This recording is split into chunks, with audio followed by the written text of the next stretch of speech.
mo fògo fọ́lọ́run bàbá, mo fi ìyìn fọ́lọ́run ọmọ, mo gbé Olúwa Ọlọ́run alààyè ga nítorí tí ó ṣeun, nítorí tí ó ṣeun, nítorí tí ó ṣeun, nítorí tí àánú rẹ̀ dúró títí láéláé. Ọba tó ń jẹ́ èmi ni má ṣe bẹ̀rù, àkọ́dá ayé aṣẹ̀dá ọ̀run, àkọ́bínú àwọn òkú, tìmùtìmù lẹ́yìn aṣòdodo, àpáta ayérayé, mo gbọ́ lọ́run ga. Ọlọ́run ọba tí kì í fi mi sílẹ̀, tí kì í kọ̀ni, adániwáyé adánimágbàgbé. Glory, honor, adoration be unto the Lord Almighty. Ọlọ́run ọba àwọn ọba, mo dúpẹ́ mo dúpẹ́ pé òkun. Ẹ jẹ́ a máa dúpẹ́ fọ́lọ́run gbogbo ìgbà. Mo dúpẹ́ torí Ọlọ́run ọba tó dá mi sí dòní, tó dá yín sí, tó dá gbogbo wa sí, ògo ni fọ́lọ́run lókè ọ̀run. Glory, honor, adoration be unto the Lord Almighty. Hallelujah.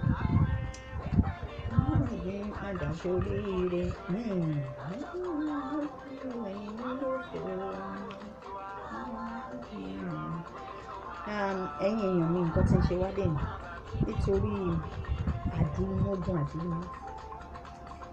Àwa tá à ń ṣe ẹjẹ́ stop kò dáa ká máa dúró mọ́yàn, ká ṣáà máa sọ pé èèyàn ṣe gbá èèyàn ṣàwò. Ìwọ tó ń dúró mọ́yàn ṣó o pé kò dáa, Ọlọ́run ò fẹ́. Ká bá wò kúlẹ̀kúlẹ̀, ẹ̀yin tẹ̀ ń dúró mọ́yàn, tẹ̀ ń sọ̀rọ̀ pé èèyàn ṣe gbá èèyàn ṣàwò. Are you a saint? Me myself, I'm not a saint. Ọlọ́run ní tóun bá ń sàmì ẹ̀ṣẹ̀, ta ló lè dúró? Kò sí. Ìdáríjì ń bẹ lọ́dọ̀ òun Ọlọ́run, ká lè máa bẹ̀rù ẹ̀. Nítorí ẹ̀ ni Jésù Kristi ṣe sàmì ẹ̀ṣẹ̀ tó ní kí ẹni tó bá mọ̀ pé òun ò dẹ́ṣẹ̀ rẹ̀, òun ni kó kọ́kọ́ mú òkúta kó sọ pa obìnrin alágbèrè wọn. Kò sẹ́ni tó lè ṣe, gbogbo wọn yíṣẹ́ padà ń lọ lẹ́yọ kọ̀ọ̀kan. Ẹ jẹ́ a stop ẹ̀, ayé máa dúró mọ́yàn. Ẹni tó bá ń dúró mọ́yàn, evil spirit ni. Evil spirit kò dáa. Ẹ lọ wá kúlẹ̀kúlẹ̀. It's not a good spirit. Witchcraft or wizard spirit. Tẹ́ bá máa ṣe nǹkan, tẹ́ bá máa sọ̀rọ̀, ẹ sọ straight forward. Kí gbogbo ẹ̀ parí síbẹ̀. Kò ń ṣe pé kéèyàn máa tẹnu mọ́ nǹkan kó jẹ́ olúwo kòkó, kẹ́ máa tẹnu mọ́, kẹ́ máa tẹnu mọ́, kẹ́ máa tẹnu mọ́. Àwa tá bá ń ṣe ẹjẹ́ a stop ẹ̀ tó dáa. Pé ká máa dúró mọ́yàn particular thing, pé bóyá ẹni yẹn nìkan ló ṣẹ̀ṣẹ̀ yẹ jù ní ayé yìí. Ẹ wá sọ̀rọ̀ ayé dọ́nà náà ayé ẹ̀. Ọlọ́run láìkí wọn nǹkan bẹ́ẹ̀. Because Ọlọ́run fún ẹ, òun ló lè sàmì ẹ̀ṣẹ̀. Òun ló lè judge. Nobody can judge. Kò dẹ̀ sẹ́ni tó lè gbèjà Ọlọ́run jà. Òun ló olùgbèjà rẹ̀. Òun ló lè gbèjà rẹ̀. Tábàlà máa gbèjà Ọlọ́run. Ẹni tó bá lòun máa gbèjà Ọlọ́run, ó máa tún jẹ̀bi. So ẹ jẹ́ a stop ẹ̀. Ẹ̀yin tẹ̀ ń dúró mọ́yàn, tẹ̀ ń sọ nǹkan pé èèyàn ṣe. Dúdú ò dá Yorùbá especially. Àtakò ìfisùn, olùfisùn ló pọ̀ jù. Elénìní, onílara, tó fẹ́ jẹ́ kéèyàn ṣe nǹkan tó dáa. Tó jẹ́ pé rere ọmọlàkejì wọn máa bí wọn nù. Ẹni tẹ̀ ń dúró mọ́, ẹ mọ̀ bóyá ó ń bínú ẹ̀. Ẹni tó ń bínú ẹ̀ wà pé ó pẹ̀lú ẹni tó mú information àbí tó mú anything wá bá yín. Nípa ẹni yẹn for example. Kọtílé wá. Tí ṣokoloko báńgò ṣe tó ń dùn ún. Ṣokoloko báńgò ṣe fún rẹ̀ tí ẹ̀ worse tó ń dùn ún náà kọtílé wá. Ẹ jẹ́ a stop ẹ̀. Ká ronú jinlẹ̀, ká stop gbogbo àdúrà kò dá. Ọ̀tẹ̀ àbòsí òun ló bá dé. Ẹ jẹ́ ayé máa dúró mọ́yàn ẹ̀ nìkan rárá ni. Ẹ jẹ́ ayé máa dúró mọ́yàn. Nítorí ó dáa kí èèyàn tó bá jí láàárọ̀ kó máa gbàdúrà pé Olúwa gbogbo àdúrà mọ́ bá ń fi dúnú ayé mi. Kó máa dúró mọ́yàn particular thing kéèyàn máa tẹnu mọ́ pé lágbájá ṣe. Ẹlòmíì dẹ̀kẹ̀rẹ̀ bẹ̀ ní sùn ẹ̀ máa le sí nǹkan tó máa láìkì jù nìyẹn. Bóyá ẹni tó ti ń bínú ẹ̀ tẹ́lẹ̀ àná lọ́hùn ún ó ti kó sọ́wọ́ àwọn tó máa dé òpèlú ẹ̀. Kò sí nǹkan tí máa ṣe fún yín tí ẹ bá lè nù. Ẹ̀yin ò dẹ̀ ní mọ̀ pé bóyá ó ń dìtẹ̀ àbọ̀ ó ń bínú ẹ̀ tẹ́lẹ̀. Wọ́n á bẹ̀rẹ̀ sí máa mú information, wọ́n á bẹ̀rẹ̀ sí máa wá sọ. Kó dá. Tá bá dẹ̀ ń ṣe nǹkan, ayé jẹ́ a máa bú àwọn ọmọ àbí ká máa ṣépè fáwọn ọmọ. àtúnwí asán òsì. A máa ń sọ kíní yẹn repetition ni mo máa ń sọ, àwọn èèyàn míì dẹ̀ ń sọ dáadáa pé káyé stop ẹ̀, káyé máa ṣépè fáwọn ọmọ àbí káyé máa ṣépè fún ìdílé yìí ẹbí, ká máa wọ inú ẹbí lọ deeply ń jà pẹ̀lú yàn, ẹ stop ẹ̀. Gbogbo yẹn is illiteracy attitude, kò dá, bad character ni. Èmi fúnra mi am not a saint, ó níbi tí mo kù díẹ̀ sí. Pẹ̀tẹ̀pẹ̀tẹ̀ lọ̀rọ̀ náà, ẹni tó bá tabá òun ni kó tún bẹ̀ ṣe, ẹni tó bá tabá kó tún bẹ̀ ṣe. So ẹ stop ẹ̀. Ẹ jẹ́ àtúnbí ta ti ń ṣe pátápátá pòlòpòlò ká tún ṣe, kò dá ká máa dun mọ́yàn jù. Ogun alátakò olùfisùn àdúró wọn kọ́ lọ́wọ́ á bá a mú kúrò ní ayé wa. Ẹ stop ṣe bẹ́ẹ̀, stop gbogbo rọ́dọ̀rọ̀dọ̀ yẹn, kò dá rárá ni káyé máa dun mọ́yàn jù. Ká máa tẹnu mọ́ nǹkan repetition, ká máa dúró mọ́, ká máa dúró mọ́, ká máa dúró mọ́ one particular thing. Ẹ bá fẹ́ sọ̀rọ̀ tó jẹ́ pé kókó máa wà bẹ́ẹ̀ tí àwọn èèyàn máa wò pé òkè o kókó wà nínú ẹ̀, àwọn tó jẹ́ pé wọ́n mọ nǹkan ni o tí ò ń ṣe pálábòsí àbúrò àwọn ilé nìyí àwọn onílára tó máa di focus on main thing tó jẹ́ pé point máa wà nínú ẹ̀, ẹ jẹ́ à focus sí. Aṣojú abẹ ní kò ń ṣe pé ká máa beat about the bush pé kìíní, even àwọn ẹlòmíràn máa lò ẹ̀yìn tẹ̀ ń ṣe kìíní yẹn wọ́n á wò pé ó ní particular thing tó tẹ̀ ń fẹ́ tẹ̀ fi ń ṣe. Ẹ jẹ́ à stop ẹ̀, àtọkùnrin àti obìnrin, ọkùnrin ní àbòsí ẹ̀ ju tóbìnrin lọ. Ibi tó bá ti ń dìtẹ̀ tó ti ń sọ̀rọ̀ lọ́rọ̀ tó ti ń sọ àwọn nǹkan tí òye ẹlòmíì ibẹ̀ ní iṣu ẹ̀ máa le sí, tó máa ní vein láti join kó dá ọ. Ẹ jẹ́ à stop ẹ̀. Tábà dẹ̀ ń jà àbí tábà ń ṣe anything, má jà fi ká má máa fi àwọn ọmọ ká máa ṣépè àbí ká máa fi family àbí ká máa wádìí ọ̀fìn tó tó nǹkan tí òye káàkiri. Ẹnikẹ́ni tó bá ń ṣe, tó bá jẹ́ èmi náà ni mo ṣe mo stop. Èpè ò ní mẹ́mi o, èpè ajélékè àtọ̀pẹ́ abalásàsì lórúkọ Jésù. I soak myself and my children and my family, everything I have with the power and the blood of Jesus Christ of Nazareth. Ọlọ́run tó ń gbé nínú mi ó jẹ́ tó ń gbé ní ayé lọ. Ọlọ́run tó dá sọ́mọ̀ méje lọ méje ayé ló ṣẹ̀kọ́ gbogbo lọ. Á wà pẹ̀lú mi, á wà pẹ̀lú yín, á tún wá ṣe o. Ibi tó ní kálukú bá ti fẹ́ àtúnṣe olúwa á tún wá ṣe. Ẹ jẹ́ à stop it please. Káyé ṣe lẹ́yìn ní ara wa, káyé ṣàtàkùn, especially that àdúnmọ́ tí mo sọ̀rọ̀.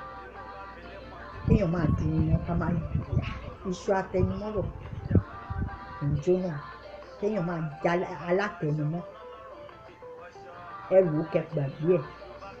There are a lot of things láti ṣe jù yẹn lọ. Tí ó bá tẹ̀ sí period pé ẹ ní nǹkan ẹ fẹ́ ṣe nǹkan lórí kìíní, bó jẹ́ music lásán máa gbọ́, kẹ́ máa jó, kẹ́ máa pray fáwọn èèyàn, it's part of it. Ibẹ̀ pàápàá inspiration yẹn lè wọnú èèyàn láti máa ṣe. So kò ẹ jọ̀ọ́ mo bẹ̀ yín, ẹ jẹ́ à stop àdúrúmọ́. The Lord Almighty will be with us. Nǹkan tí mò ń ṣe kò ń ṣe pé mo fi ń wá ní fame or something. Kí ni fame jẹ́? Ohun ayé abáyé lọ. Bó jẹ́ èèyàn kan èèyàn méjì ló wò mí, bó jẹ́ èèyàn kan èèyàn méjì it doesn't matter. But ọ̀rọ̀ tó ṣe kókó kọ́ mi lò kọ́ gbọ́ kó wá kúlùchì lọ. Nǹkan tá à ń sọ náà nìyẹn. Nǹkan téèyàn míì bá ń ṣe àwọn ẹlòmíì àní àwọn wá fame, wọ́n wá glory. Ọlọ́run ló ní gbogbo glory o. Ìlara náà ló fa gbogbo ẹ̀kọ́ máa ń sọ sọkúsọkú. Ọlọ́run tó ń gbénú mi ó jẹ́ tó ń gbénú mi lọ. Ẹ ṣáàjì a má dùn mọ́ nǹkan mọ́. Àdùnmọ́ àgàgò àtọkùnrin náà. Kí la rí inú ọ̀rọ̀ yìí? Ọ̀rọ̀ ti sú mi pé kéèyàn máa sọ̀rọ̀ kó máa sọ̀rọ̀. Ká máa jábọ̀. Ìjẹ́lọsí náà ń gbogbo. Dúdú ti ní ẹ̀mí yẹn jù. Ẹni tó bá wù kó gba nǹkan tí ń sọ, ẹni tó bá wù kó má gbà. Torí ẹlòmíì àní kí ló ń jẹ́lọ̀sì lára ẹ̀, á dẹ̀ máa tẹnu mọ́ jẹ́lọ̀sì.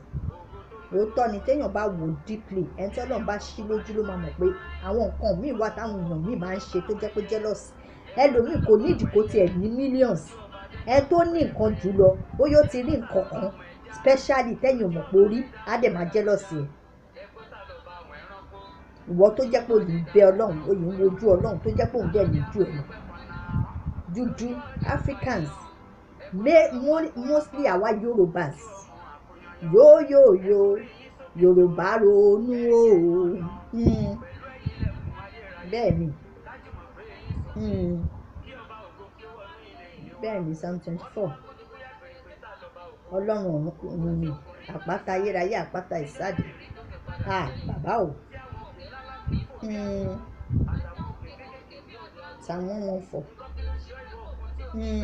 bẹ́ẹ̀ ni kábíyèsí Ọlọ́run ni.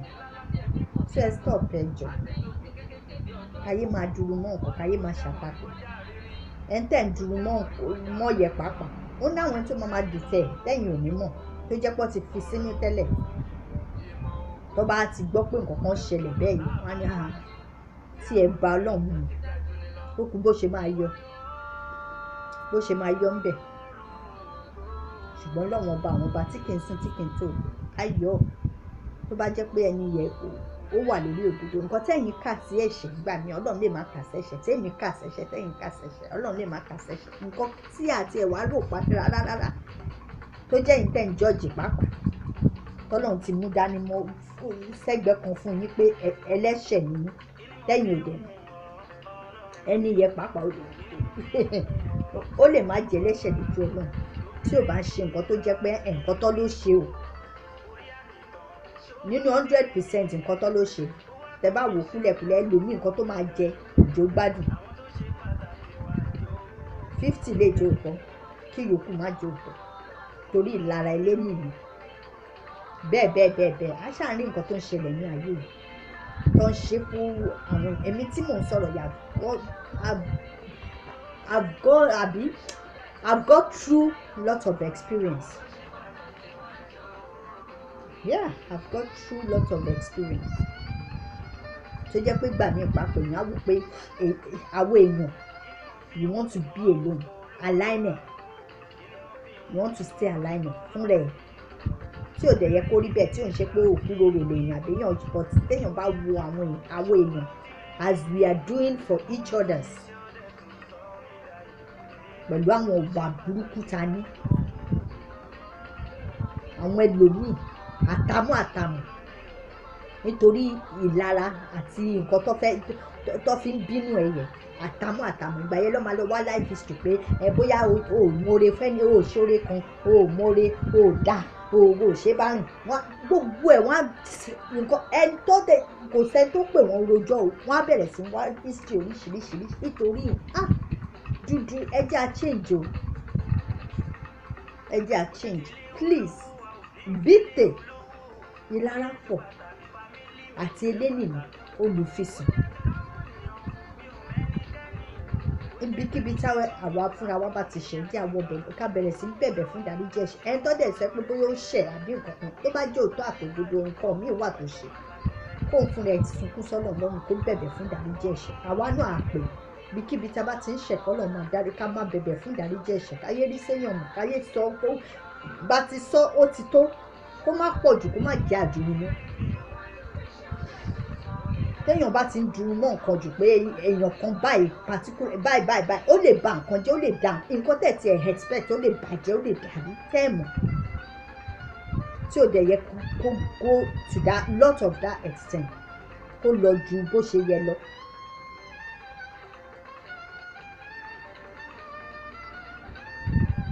ẹ jẹ́ à stop rẹ̀ gbogbo àdúrú náà ò dáa. Kò dáa o ẹ má jà máa dúró náà kan náà tẹ bá mọ̀ pé nǹkan wà particularly ẹ sójú abẹ ní kò kọ́ yẹn ni kẹ sọ normal ó ń ṣe pé ká máa beat about the bush ká máa dúró náà kan bóyá ẹ̀yin tẹ̀ ń ṣe ẹ̀ tí experience ẹ̀ tí go through experience of bóyá things tó jẹ́ pé ó ti ṣe fún yín rí lẹ́fi ní agbára àti kínní tẹ́fi ń rúga tẹ́fi ń ṣe. I talk my own like advice mi ò fi bẹ́ẹ̀ ní kẹ́ni jà mi ò mẹ́gbàá wá mi ò lè ṣe pé but ẹ jẹ́ à stop ẹ̀ ibi tí a bá ti ń dúró mọ́yìn àwọn Africans àṣejù ò dáa àṣejù máa ń di ó máa ń jẹ́ kéèyàn jẹ̀bi nígbà yẹn káwọn lọ̀tẹ̀ àwọn alábòsí bíi ti àwọn tọ́jọ́ ń ṣe gáàngì wọn tó bá fẹ́ dẹ ẹlẹ́bi ọlọ́run wo gbogbo ẹ̀ náà ọlọ́run á dá yín lẹ́bi because àwọn lọ̀tẹ̀ àwọn alábòsí tẹjọ́ gúùpù pọ̀ ẹ lè má dára yín lẹ́bi àwọn ẹlòmíì ìdẹ̀kẹ̀rẹ̀ kò ń ṣe pé nífẹ̀ẹ́ ara wọn àbí likeness yẹn no matter who they are you may be family or something family ọ̀hún ètì ara wọn tó jọ máa ń ṣojú ayé síra wọn.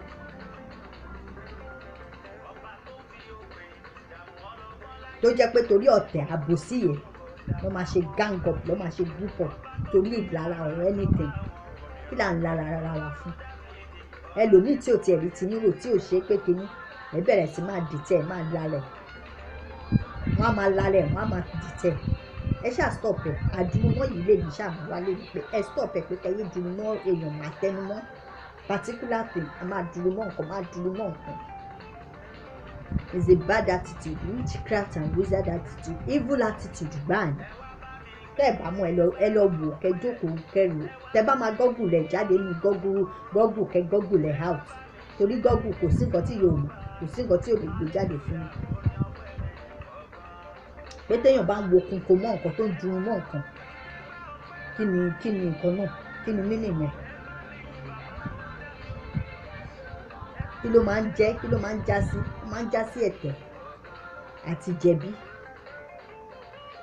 bọ́ọ̀dẹ ẹlẹ́bi láyé pàápàá tí òótọ́ ọ̀dẹ lẹ́jọ́ ọ̀run máa dáyàn lẹ́jọ́ máa dáyàn lẹ́bi because nǹkan tó bá ti ń pọ̀ jù ẹ ti ń wo kókó mọ́ kínní rẹ̀ jù because ó lè result sí nǹkan tẹ̀yìn pàápàá tẹ́ ẹ̀ think it can go viral more than how you think tí nǹkan bá ti ń dúró wọ́n ń yànjú àbí ẹni tí ò bá dẹ̀ ní ọkàn ọlọ́run tí ò ní ọkàn ọlọ́run pé òun lè fẹ̀mí gbé kó gbàgbé ẹ̀ tó bá jẹ́ pé ó yẹ kó túbẹ̀ ṣe fúnra òun ẹni ìyá kò ṣe lè léṣe àbíkú parẹ̀ kí dẹ̀ ní result kí ni àǹfààní kí dẹ̀ máa rí gbàǹdẹ̀ ìjẹ̀bi náà ni ẹ̀jẹ̀ ni yẹ wọ́n wá kàdé yín lórí wọ́n á dàlé wọ́n á kà sí yín lọ́wọ́ bẹ́ẹ̀ ti pààyàn òun á kà sí yín lọ́wọ́ pẹ́ẹ́ ti pààyàn. Ẹ stop ẹ ẹ jẹ́ àmàmà àdúrómọ́ yẹn àdúrómọ́ yẹn ò dára rárá ni it's not good but n fẹ́ sọ nìyẹn God will be with us and guide us in Jesus name olúwo ní fi wá sílẹ̀ ọlọ́run ò ní gbàgbé wa á máa rántí wa sí rere o olúwa ti ń bẹ bẹ́ẹ̀ ni ẹ̀sìn ti ń bẹ olúwo ò ní gbàgbé wa o á máa ṣíwèé ìrántí kàn wá o àtẹ̀mí náà ní orúkọ Jésù the Lord will never leave us nor forsake us. In Jesus' mighty name. Hallelujah ló gbẹ̀yìn rẹ̀ ní o. Hallelujah. The meaning of hallelujah, what is it? Let's praise the Lord Almighty. Ẹ jẹ́ àká hallelujah. Hallelujah ló wó di Jericho. Bẹ́ẹ̀ ni, hallelujah ni máa kọ orin hallelujah ni máa kọ lẹ́ máa kọ. Ẹ jẹ́ àstop àdúrómọ́ ò dáa ọ̀tẹ̀ àbòsí dúdú Yorùbá.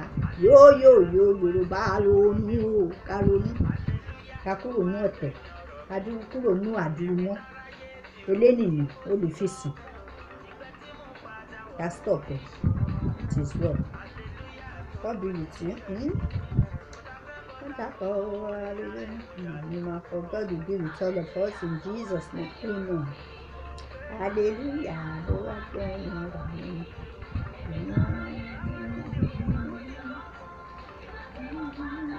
lórí ìṣòro mi. Hallelujah, orin hallelujah ni máa kọ. Mo ti rú ọ.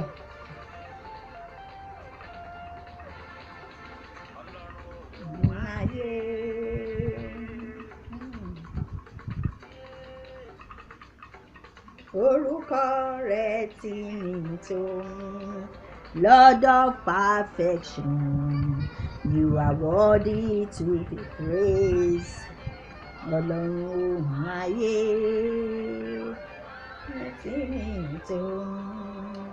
Lord of perfection, you are worthy to be praised. So ẹ jẹ́ àmọ́ máa dúró mọ́yàn mọ́ o my topic today will go and do more. Stop it. Ẹ jẹ́ a stop ṣe bẹ́ẹ̀. It's not good. Ká máa dúró mọ́yàn. Ká máa ṣe lẹ́nìí ní àtakò. Èyí tó tiẹ̀ méjì ní àdúró mọ́.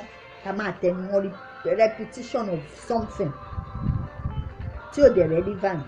Àtúnṣe títí àti deeply ibi tí ò yẹ ká wò ká mẹ́nu sí àtúmọ̀ mẹ́nu sí. Ẹ jẹ́ a stop. It's not good. Anything we want to do at all, anywhere, any day, any hour, on social media, focus on the main point. Ẹ máa sọjú abẹ níkò. Ká kúrò lóògùn àdínimọ́, káyé dínimọ́ yàn.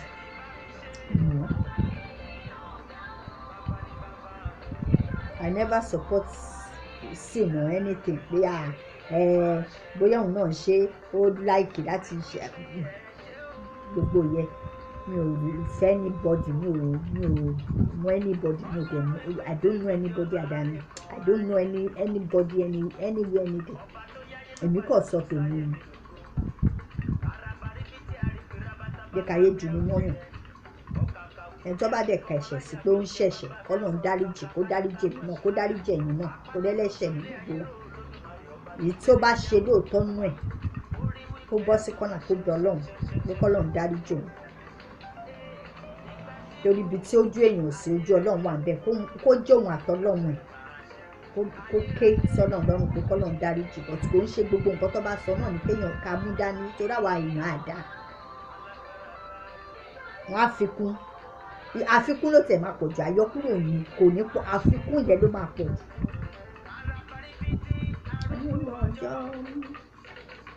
Kábíyèsí Ọlọ́run, àríbíràbátà Elédùmarè, ẹ̀yin lẹ́rù jẹ̀jẹ̀ létí òkun pupa, arabaribiti arúgbó ọjọ́, ribiti arúgbó ọjọ́, àríbíràbátà Elédùmarè, ẹ̀yin lẹ́rù jẹ̀jẹ̀ létí òkun pupa, arabaribiti arúgbó ọjọ́.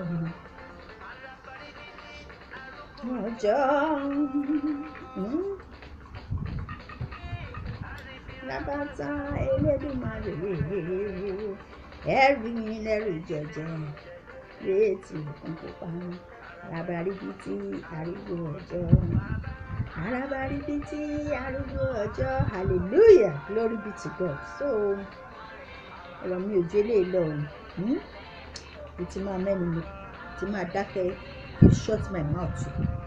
Ti máa gbẹ́nu mi dákẹ́ sí mi. So take care. Okay? Bye. Ciao. Be the same. Choose. Yo, my joy. Bye.